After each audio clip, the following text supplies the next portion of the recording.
Mr. Ben Azadi, owner of KetoKamp. How are you today?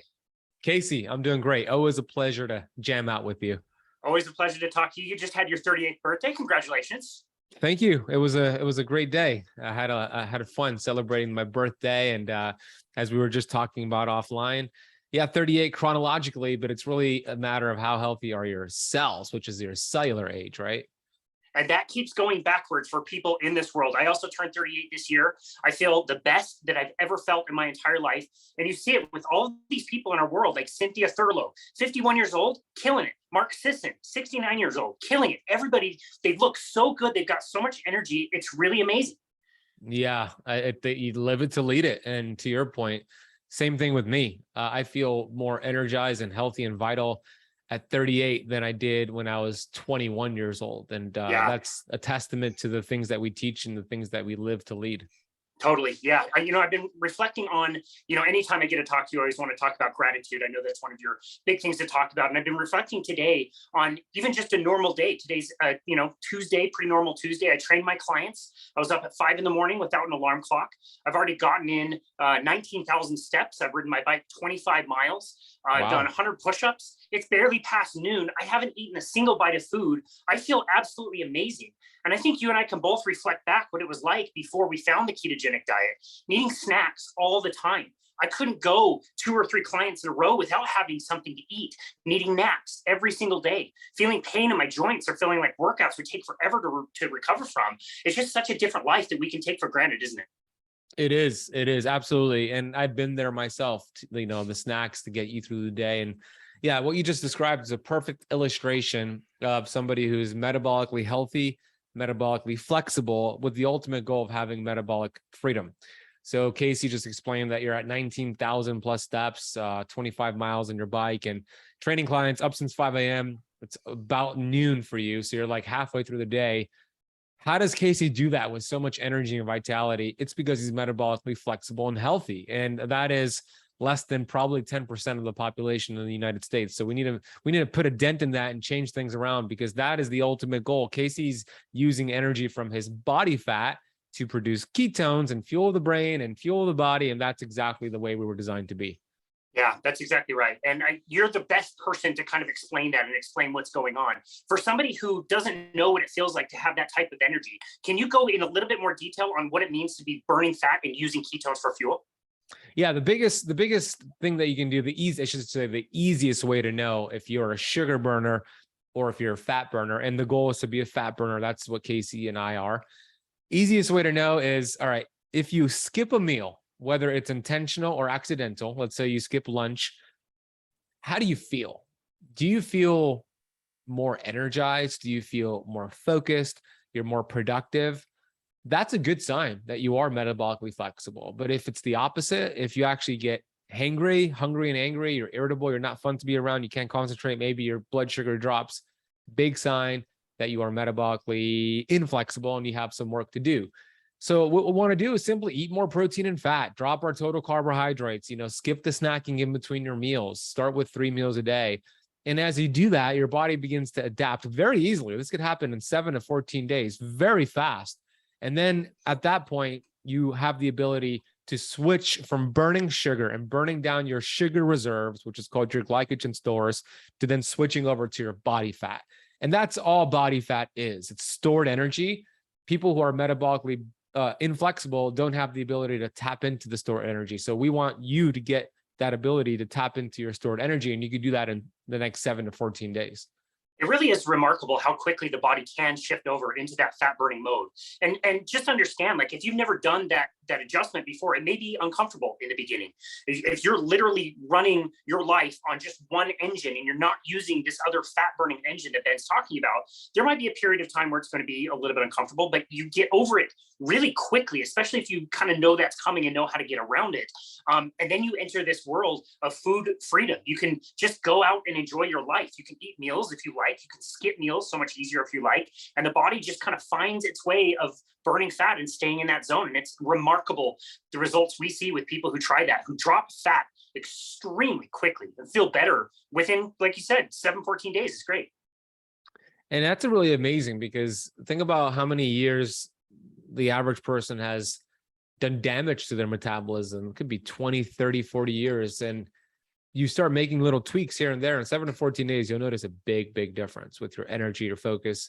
The weight starts to come off. The body fat comes off as a side effect. And the body's very adaptable. Now, that's not to say there's other things that you should do along the journey rather than just becoming a fat burner, right? That's just the first step, right? Then you start to do things like intermittent fasting, maybe carnivore, but there's different levels to it. The first step is to get your body to burn fat. After that, then you could start going to different levels. Casey might be on, chapter 21, and you might be on chapter 2, right? So don't compare Casey's chapter 21 to chapter 2. Just keep graduating each chapter along the way, and that's the ultimate goal. Yeah, so I was just going to ask that for the person who is listening to you say, bring my carbohydrates down, increase my animal fats and protein. Like for you and I, we're to a point where that could be pretty easy. But for some people who've always consumed carbohydrates, that might seem very, very difficult. So what tips and tricks do you give people when they are first starting out, when they can't even imagine a day without cold cereal and juice and the granola bars and all the meals and snacks throughout the day? Oh, the good old standard American diet. I've been there. I know you have as well. It's like, geez, I remember eating rice cakes with peanut butter in between meals to keep the metabolism stoked and revved up, right? It's crazy what we used to think. There's a two-step approach that I'm going to give your audience that I wrote about in my book, Keto Flex. Very easy to do. So with these two steps, I would say if we took 100 people listening, and out of those 100 people listening, 100% of them took action on this. So 100 people took action. 99 out of the 100 will get into ketosis in the next 14 days without a single symptom with these two steps. So the first step is a gradual decrease in carbohydrate intake. The average American is consuming 300 to 400 grams of carbs per day. Let's just say that's where you are at right now, 300 grams of carbs per day. In order to start burning fat and producing ketones, in general, that needs to go under 50 total grams of carbs per day. But I do not recommend going from 300 to 50 in one day. That will lead to symptoms, and you might just give up and say, keto made me feel awful. So the first step is a gradual decrease. Go from 300 grams of carbs per day to 250 on day one. From 250 to 200 on day two. A gradual decrease just like that, until you achieve less than 50 total grams of carbs. There's free apps out there that you could track your carbs. It'll give you an exact total, or you could just go on Google and type it in. Google will give you a total. That's the first step. The second step is hand in hand with the first step. So you do this second step at the same time of the first step. So it's called the 2-2-2 rule. Actually, there's 4 twos, 2-2-2 rule. And what you want to do is consume these healthy fats every day, beginning on day one, so your body could become familiar with burning fatty acids. Those fatty acids are sent to your liver and ketones are produced. That's what we want. As you're dropping carbs, you want to increase these healthy fats. So the first two is 2 tablespoons of avocado oil or olive oil. The second two is 2 tablespoons of coconut oil or MCT oil. The third two is 2 tablespoons of grass-fed butter or grass-fed ghee. And the fourth two is 2 teaspoons, not tablespoons, but teaspoons of sea salt. Because as you drop insulin, you drop water weight, you drop electrolytes. So you want to get that back up with the sea salt. So those are the 2 steps. Gradual decrease in carbs, number 1. 2-2-2-2 rule, number 2. 7 to 14 days, you're in ketosis. And here's the question people are thinking right now, because I'm going to answer it. But do you have all of those fats in one meal? No, it's throughout the day. It's with your breakfast, lunch, and dinner. Think of the oils you use to cook your meats, your salad dressings, your dips, all of that adds up to that total throughout the day. Wow, that is very smart and a great way to, get into that state of ketosis in a more gradual way. I think about like a swimming pool. This is not taking the jump off the platform to get into the swimming pool. This is coming in on the shallow end. It's more likely that you'll get used to the temperature eventually. Now, I heard a lot of those healthy fats, but I didn't hear canola oil. I didn't hear vegetable oil. Why are those not included? Those are healthy. Yeah. Casey's being facetious. He's being sarcastic. Those are highly inflammatory, even if you're doing keto or not. Like those are vegetable oils. They're also called linoleic acid, PUFAs, highly inflammatory. The processing of them makes them very unstable. They create inflammation in your body. They're worse than sugar. Some experts say worse than cigarettes. It's just like almost a guarantee that if you have those bad fats every day, you're going to end up with some sort of disease in the next 30 to 50 years. So we don't want that. Canola is not good. Corn, not good. Cottonseed, not good. Soybean, safflower, sunflower, not good. Rice bran, grapeseed, not good. That's what Dr. Kate Shanahan calls the hateful eight. So make sure you're not consuming those. Yeah. Yeah, I love that. I love a recent video that Dave Champion did where he scrolled all through the shelves of a grocery store just filled with vegetable oils. Not one drop of that oil came from a vegetable. Think about that. That's true. Yeah. It's a great name marketing wise, but it's not really for, like, people think. And I've made videos about this. I've gone viral about vegetable oils, and I get those comments, but it's from a vegetable. How could it not be healthy? It's like, no, just go on YouTube. For those listening, type in the words on YouTube, how canola oil is made, and just watch the processing, and you'll never eat it again. Mind blowing. This stuff doesn't even belong in the engine of a car. It is disgusting. It is so gross. Wow. Okay. So for somebody who's starting to get really, really good results as they're dropping out the carbohydrates, they're increasing the fats, they're feeling that kind of consistent ketosis type energy. What would be like a long-term plan for somebody who wants to live that kind of life for the rest of their life? Do they have to remain really strict? Can they work in more carbohydrates later on? What are some things that they can be thinking of as far as like a long-term plan? Yeah, this is a good question. And this is what I believe kind of separates me from a lot of keto educators. And it's a little bit controversial. Like, I've spoken at a conference before, I won't name them, 3 or 4 years ago. And it kind of went against the message of like staying ketosis forever, right? So they never invited me back because I don't think we should stay in ketosis forever.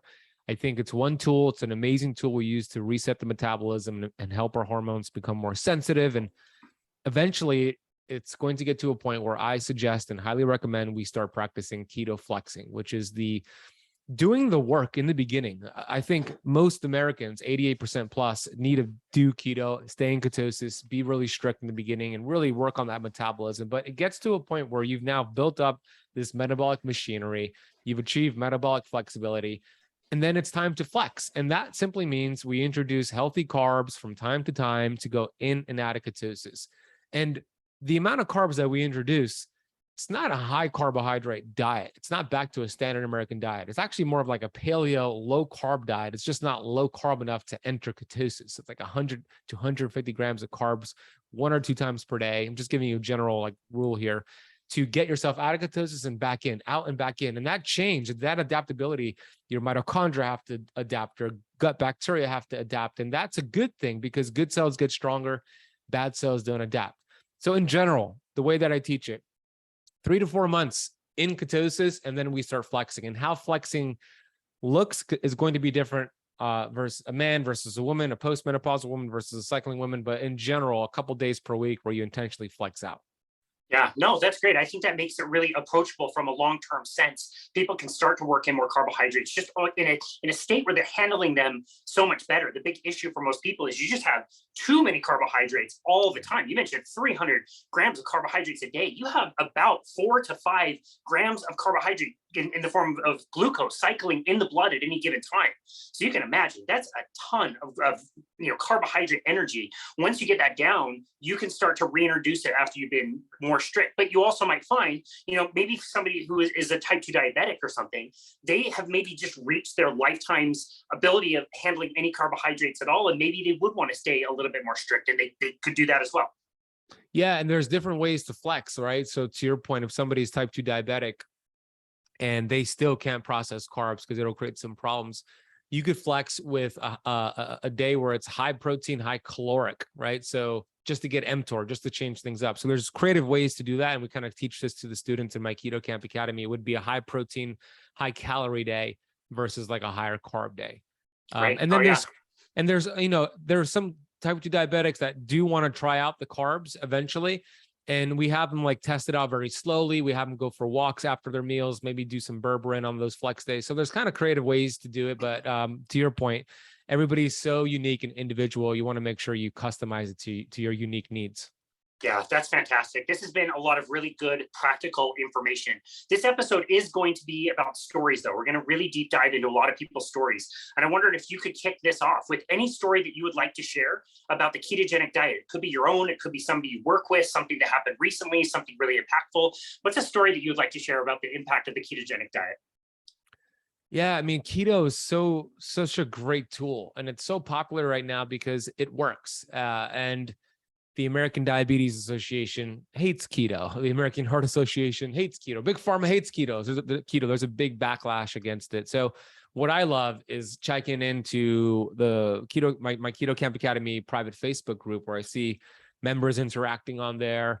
But what I love to see, and this happens almost on a weekly, sometimes daily basis, like a member posting a victory. Like, I had no idea starting this keto lifestyle was going to help with growing my hair back. I had no idea it was going to help with my rosacea, my gut, my SIBO. I mean, I worked with my doctor to get off of insulin. That's actually Shannon, who I wrote about in my book, Keto Flex. She's a member.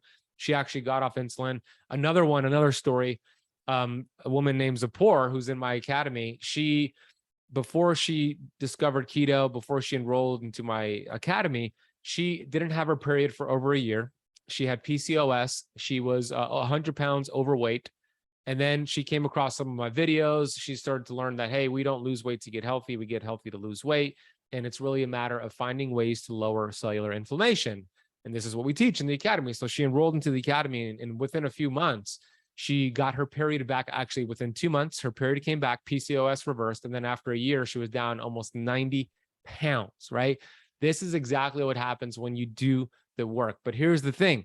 You got to do the work. You could have the best intentions in the world, but it's really the action takers that change the world and get the results they want. So those are a few stories that came to mind. And it's always so inspiring seeing that. Man, I absolutely love that. I'm thinking about all these individuals who would really only, hear about keto because they probably failed on some other diet. They probably got really poor diet advice. And you think these people trying all these different diets are feeling terrible about themselves psychologically. You feel like, why can't I lose weight? Why do I keep failing my workout plan? Why do I keep failing this diet? Why am I losing willpower? And the flip of when you can teach somebody how to be really effective with their time is just so wonderful to see. So I'm really glad that you shared those stories. Ben Azadi, where can people go to find you and connect with you and your work?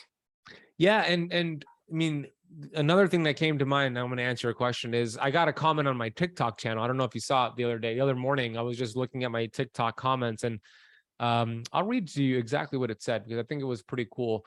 Because you don't have to look, I have my academy. Everybody has their programs. They do coaching, and we charge for it, because rightfully so. However, I mean, there's so much free, amazing content out there. I have 900 plus YouTube videos. I mean, 4,000 plus Instagram videos. Casey has a whole bunch of podcast episodes. Like, you could get this information, apply it, and make a difference. And the reason I say that is because here's the comment. Hey, bro. And this is somebody I never even knew about before. This is the first time he's ever commented or messaged me. He said, hey, bro, you changed my life. Diabetic for 22 years, saw your TikTok videos, started intermittent fasting, eating fat, fiber, and protein at 100% of my meals, lost 15 kilograms. I'm off of all of my medications. Like, how amazing is that, dude? Like, Incredible. So you can do it. I hope that inspires your audience. And you can learn more about me over at benazadi.com, benazadi.com. It has my podcast, my book links, my programs, and everything that you need to learn about me is on there. And I'd love to connect with you. There's a contact form if you want to email me too. That's fantastic. We will link that. And thank you very much, Ben Azadi, for this exclusive content. Thanks, Casey. Appreciate the work you do. Always a fun chatting with you, brother. Always a great time.